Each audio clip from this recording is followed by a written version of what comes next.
سر تعلق باللہ حاصل کرنے کا کوئی فارمولہ بتائیں۔ اس کائنات میں کوئی آدمی ایسا مل جائے گا جس کو آپ اللہ کے قریب سمجھیں، اس آدمی کا ادب شروع کر دو، اس سے تعلق بناؤ اور اس کا حکم ماننا شروع کر دو۔ جس آدمی کا حوالہ اللہ ہو، جس کی پہچان اللہ ہو، جس کو اللہ کی وجہ سے آپ نے پہچانا ہو، تو اس آدمی کے ساتھ ایسا تعلق پیدا کریں کہ آپ اس کا حکم ماننا شروع کر دیں۔ یہ تعلق باللہ کی ایک قسم ہے۔ تعلق باللہ تعلق بالانسان سے بنتا ہے۔ اگر پیغمبروں کے زمانے میں ہم ہوتے تو پیغمبر کا تقرب ہی تعلق باللہ تھا۔ اب زمانہ اور ہے، اس لیے جس آدمی کو آپ اپنی دانست میں اللہ کے زیادہ قریب پاتے ہیں، آپ اس آدمی کے زیادہ قریب ہو جائیں۔ تعلق باللہ کا یہ فارمولہ ہے۔ تو تعلق باللہ کا مطلب یہ ہے کہ جس آدمی کو آپ اپنے خیال میں اور اپنے اعتبار میں اللہ کے زیادہ قریب پاؤ، اس آدمی کے زیادہ قریب ہونے کی کوشش کر لو، تو پھر آپ کا تعلق باللہ ہو جائے گا۔ یہ آسان فارمولہ ہے۔ اس طرح کی ایک ایک بات جو ہے وہ یاد رکھنے والی ہے۔ آپ اپنے دل کو کبھی اتنا بند نہ کر دینا کہ اس پر وہ رموز آشکار نہ ہوں۔ اپنے آپ کو ہمیشہ سکون میں رکھنا اور ادب سے انتظار کرنا، پھر خدا کی طرف سے خود بخود واقعات نازل ہونا شروع ہو جائیں گے۔ آپ صرف انتظار کرنا۔ اگر آپ لکھنے والے ہیں تو رات کو جاگنا، رائٹر بن کر جاگنا، اپنے پاس قلم پینسل کاغذ رکھ کے بیٹھنا اور انتظار کرنا کہ آپ کو کوئی بات مل جائے۔ عبادت کرو تو خود بخود آپ کو راستہ مل جائے گا۔ آپ نے یہاں سے رخصت ضرور ہونا ہے، اور زندگی میں آپ جو کچھ کر رہے ہیں یہی آپ کا علم ہے، یہی عمل ہے، اور اسی پر آپ نے جنت میں جانا ہے۔ تو جو آپ سوچ رہے ہیں، جو کر رہے ہیں، جو دیکھ رہے ہیں، جو سمجھ رہے ہیں، جو سن رہے ہیں، اس سے آپ کی زندگی ساتھ ساتھ کٹتی جا رہی ہے، بلکہ زندگی گزرتی جا رہی ہے، اور اس کا ریکارڈ محفوظ ہوتا جا رہا ہے۔ اسی ریکارڈ سے رزلٹ نکل آئے گا، اور بالکل اس طرح ہی ہوگا۔ آپ بظاہر بڑی مشکل میں ہوتے ہیں اور دعا کرتے ہیں کہ یا اللہ ہمیں پیسہ دے دے، پھر پتہ چلتا ہے کہ پیسہ قارون کے پاس بھی تھا، شداد کے پاس بھی تھا۔ پھر آپ دعا مانگتے ہیں کہ یا اللہ آسانی دے دے۔ ایک بات یاد رکھنا کہ زندگی میں کبھی اپنے مقدر کا مقابلہ کسی سے نہ کرنا۔ یہ نہ سوچنا کہ اس کے پاس کیا ہے اور ہمارے پاس کیا ہے۔ جو آپ کے پاس ہے بس وہی آپ کے پاس ہے۔ آپ نے زندگی میں کیا کرنا ہے؟ اپنے مقدر کا اور اپنے حالات کا مقابلہ کسی سے نہیں کرنا، بلکہ اپنے حالات پر مطمئن رہنا۔ دوسرا، میں آپ سے یہ کہنا چاہتا ہوں کہ کسی انسان کا گلہ نہیں کرنا، زندگی میں تقاضا نہیں کرنا۔ آپ کی بات کو اللہ بہتر جانتا ہے۔ آپ شکر ادا کرو اور اللہ تعالیٰ سے دعا کرو، اللہ تعالیٰ آپ پر رحم فرمائے۔ جہاں شبہات پیدا ہو جائیں وہاں صبر کرو، تو انشاءاللہ تعالیٰ وہ دور ہو جائیں گے۔ آپ کی کل اوقات نیند سے پہلے تک ہے، آپ کا غم نیند سے پہلے تک ہے، اور پریشان انسان کو بھی نیند آ جاتی ہے۔ نیند آ جائے تو غم بھی ختم ہو جاتا ہے اور خوشی بھی ختم ہو جاتی ہے۔ تعلیم حاصل کرنے والا بھی آخر سو جاتا ہے۔ ایک لڑکا مقابلے کا کمپٹیشن کا امتحان دے رہا تھا۔ اس کا باپ بڑا نیک تھا، اللہ اور اس کے رسول پاک صلی اللہ علیہ وآلہ وسلم سے محبت کرنے والا تھا۔ وہ اپنے بیٹے کو کہتا تھا کہ جاگ کر پڑھتے رہا کرو۔ ایک رات لڑکے کو بڑی نیند آئی ہوئی تھی۔ اس نے کہا باپ سے کیسے جان چھڑاؤں؟ تو اس نے کہا میں سو جاؤں یا مصطفیٰ کہتے کہتے۔ اس نے سوچا باپ مجھے کچھ نہیں کہے گا اور سو گیا، مگر باپ نے ایک تھپڑ لگایا اور کہا کھلی آنکھ صلی اللہ کہتے کہتے۔ تو بات اتنی ساری ہے کہ آپ جس رفتار سے چلیں گے اس رفتار سے سفر تو ہوتا رہے گا۔ تو آپ اپنے آپ کو بہت احتیاط میں رکھیں، گلہ نہ کریں اور شکوہ نہ کریں۔ محنت ہو یا کوئی اور چیز ہو، سب کچھ شام تک ہے۔ ساری زندگی موت کی شام تک ہے، اس کے بعد جو سفر ہے وہ ختم ہو جاتا ہے۔ ایک آدمی مکان بنانے لگا تو اس نے اپنے پیر صاحب سے پوچھا کہ یا شیخ مکان بنانے لگا ہوں۔ شیخ نے کہا کہ مبارک ہو، اچھا مکان بنانا، اتنا اچھا بنانا کہ اسے چھوڑتے ہوئے تکلیف نہ ہو۔ آپ بس ایسی زندگی بناؤ کہ اسے چھوڑتے ہوئے کبھی تکلیف نہ ہو۔ سب کچھ بنا لو لیکن چھوڑنا ضرور ہے۔ کل کو یہ نہ کہنا کہ یہ اچانک بات ہو گئی ہے۔ سانس نے آخر کہنا ہے کہ مجھے چھوڑ دو، اس نے اچانک کسی وقت ہاتھ سے نکل جانا ہے۔ جس طرح آپ چلو میں پانی لے آئے تو وہ آخر بہہ جائے گا اور ختم ہو جائے گا، اسی طرح آپ کے ہاتھ میں جو برف ہے اس نے پگھل جانا ہے۔ یہ سب رہتا نہیں ہے، جتنا مرضی آپ اسے چھپا کے رکھیں۔ یہ زندگی ایک آری ہے، اسے آپ سانس کی آری سمجھیں اور یہ اندر سے کاٹتی جا رہی ہے۔ سانس کی آری چلتی جا رہی ہے اور زندگی کا درخت کٹتا جا رہا ہے اور آخر یہ کٹ کے ختم ہو جائے گا۔ تو یہ 4 دن کا میلہ ہے، اس لیے کسی کے ساتھ نیکی کر جاؤ۔ اگر کسی نے آپ کے ساتھ برائی کی ہے تو اسے معاف کر جاؤ اور شکر کرو کہ آپ کو معافی کا موقع ملا ہے اور اس نے آپ کو مہربان بنا دیا ہے اور مہربانی کرنے والا بنا دیا ہے۔ اگر ایک آدمی نے آپ کے ساتھ زیادتی کی ہے تو اب آپ کو موقع ہے اس کے ساتھ مہربانی کرنے کا اور اس پر رحم کرنے کا، ورنہ آپ کو سزا دینے کا حق ہے، لیکن آپ اسے معاف کر دیں۔ پھر جب آپ کو سزا ملنے والی ہوگی تو وہ بھی حق ہوگا، لیکن اللہ آپ کو معاف کر دے گا۔ اور اگر سزا دینا ہی آپ کا فیصلہ ہے تو سزا لینے کا بھی آپ فیصلہ کر لو۔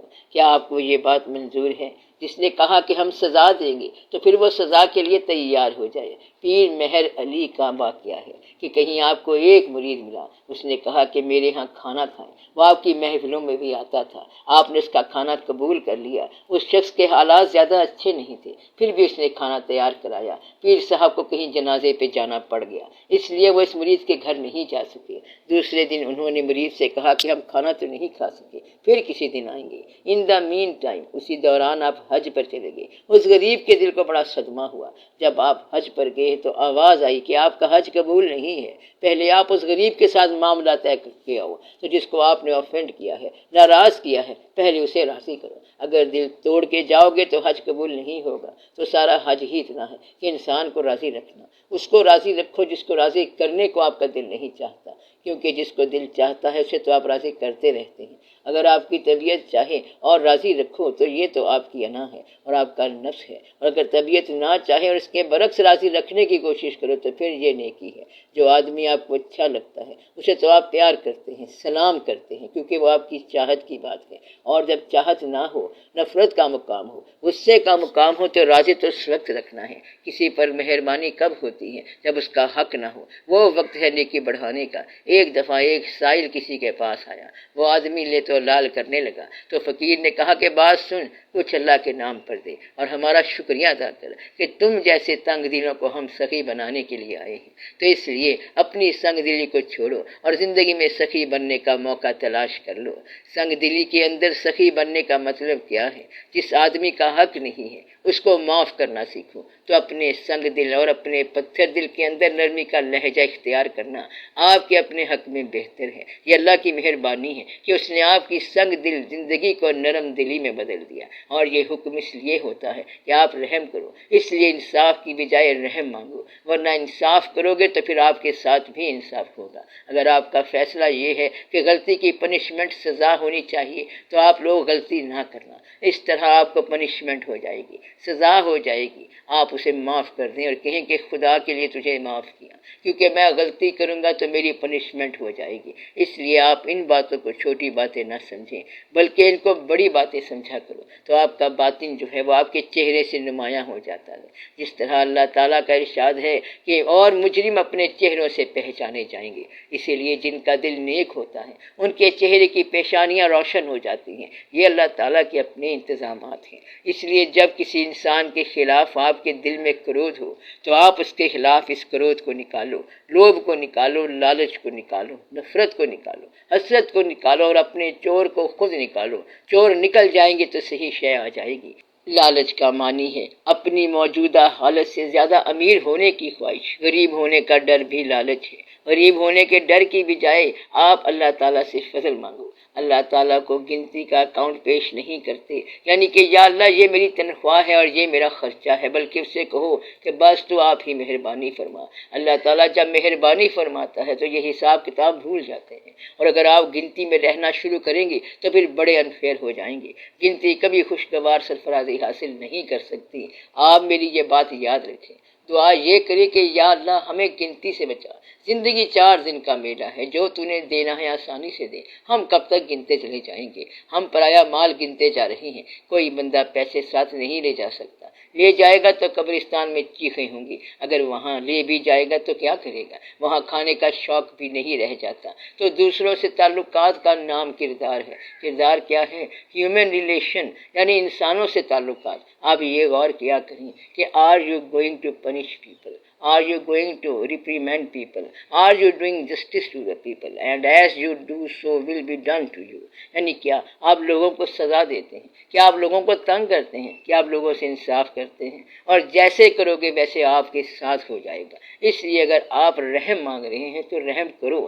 جس سائل نے آپ کو سخی بنایا اس سائل کا شکریہ ادا کرو کہ تیری مہربانی ہے، تو نے ہمیں اچھا انسان بنایا۔ اس لیے ان بندوں سے بڑے دھیان سے بات کیا کرو، آپ ان باتوں کو سمجھا کرو۔ دعا کرو کہ اللہ تعالیٰ بچوں کو ماں باپ کا ادب سکھائے اور ماں باپ کو بچوں کے ساتھ محبت سکھائے۔ اللہ تعالیٰ آپ کے کردار کو آسان فرمائے اور کردار بہتر بنائے۔ آپ انسانوں کے ساتھ بہتر سلوک کرنے کے عادی بھی ہو جائیں اور اس قابل بھی ہو جائیں۔ یا اللہ ہمارے ہاتھ سے کسی کے لیے نیکی ہو جائے۔ یہ یاد رکھنا کہ جتنے بھی لوگ ہمارے گرد و پیش ہیں یہ سارے ہماری آزمائش ہیں اور سارے ہمارا انعام بھی ہیں۔ آپ اگر عمل کی بجائے صرف سوچنے لگ جائیں گے تو بڑی مشکل میں پڑ جائیں گے اور بات بہت مشکل ہو جائے گی۔ بات ماننے کا مطلب یہ ہے کہ مزاج کو مانو۔ میرا مزاج یہ ہے کہ آپ اپنے آپ کو ہر جھگڑے ہر انوالومنٹ سے دور کرو اور اپنا کام کرو، آزاد ہو جاؤ تاکہ آپ کا من شانتی میں آ جائے۔ من شانت ہو جائے، آپ سب کو معاف کریں، محبت پیدا کریں اور راضی رہیں۔ کم سٹینڈرڈ والے سے بھی راضی رہیں، چھوٹے آدمی کو بھی راضی رکھیں۔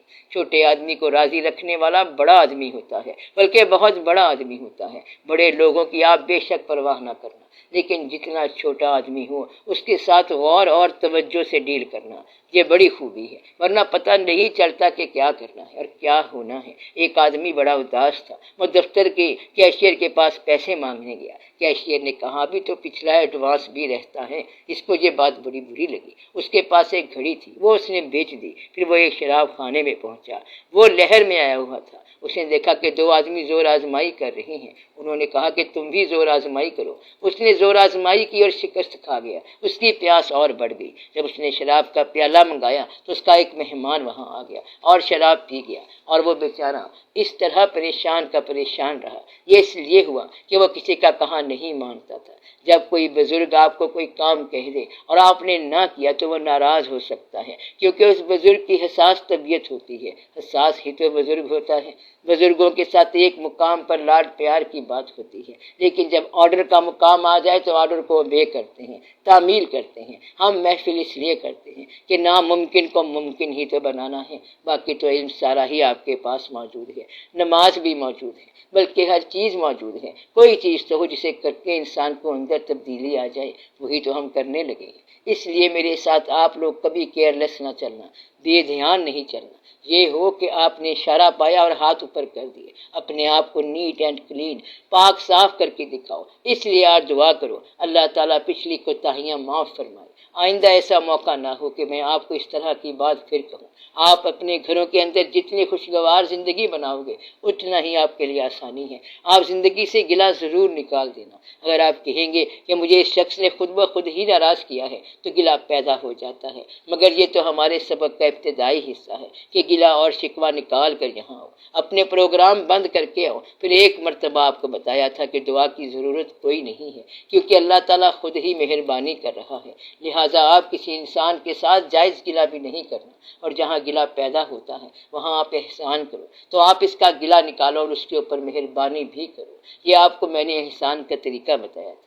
اس لیے جس نے گلہ آپ کے اندر پیدا کیا آپ اس کا شکر ادا کرو کہ اس نے آپ کو محسن بنا دیا۔ آپ کا حق تو نہیں ہے لیکن احسان کا موقع مل گیا، اس طرح وہ آدمی بدل جائے گا۔ ایک مرتبہ ایک شخص نے کتاب چوری کی اور اس سے کتاب گر پڑی، وہ پکڑا گیا۔ میں نے دیکھا کہ اس کا رنگ زرد اور برا حال ہو گیا ہے۔ پتہ چلا کہ اس کی یہ عادت ہو گئی ہے کہ وہ کتابیں بیچتا ہے۔ میں نے کہا یہ کتاب اگر تمہیں چاہیے تو لے لو، اور اگر پیسے چاہیے تو پیسے لے لو۔ پھر اس کو پیسے بھی دیے، تب وہ رونے لگا اور روتے روتے اپنی زندگی کی حالت بتائی۔ اس معمولی واقعے سے اسے بری عادت سے چھٹکارا مل گیا، وگرنہ میں اسے کسی کے حوالے کرتا تو پتہ نہیں اس کے ساتھ کیا ہوتا۔ وہ کھاتا پیتا تھا مگر مجبوری کی وجہ سے چوری تک آ گیا۔ اس لیے آپ اللہ تعالیٰ سے رحم مانگو، کیونکہ انسان غلطی سے بڑی دور تک جا سکتا ہے۔ جس بات پر قابو پاؤ، گلہ کسی صورت بھی دل میں نہ رہے، نفرت کسی صورت بھی دل میں نہ رہے، کیونکہ نفرت معرفت کو گندا کر دیتی ہے۔ جس دل میں بغض آ گیا اس دل میں عرفان نازل نہیں نہیں ہوگا، آپ معاف کر دیا کرو۔ جس نے آپ کو جیل میں ناجائز طور پر ڈال دیا، جیل میں جا کے اسی آدمی کے حق میں سجدہ کر کے دعا کرنے کا نام عرفان ہے۔ بس اتنی سی بات اگر آپ کو سمجھ آ گئی تو پھر سارا سفر آسان ہو جائے گا۔ تو جس نے ناجائز طور پر ظلم کے ساتھ آپ کو جیل میں ڈالا، جیل میں پہنچ کے سجدے میں اللہ کے حضور، اللہ کے روبرو اس آدمی کے حق میں دعا کر دینا عرفان کی ابتدا بھی ہے اور انتہا بھی ہے۔ آپ اتنی ہمت ضرور پیدا کریں۔ آج اتنی بات آپ کے لیے کافی ہے، آپ اس پر غور کریں اور نئی ابتدا کریں۔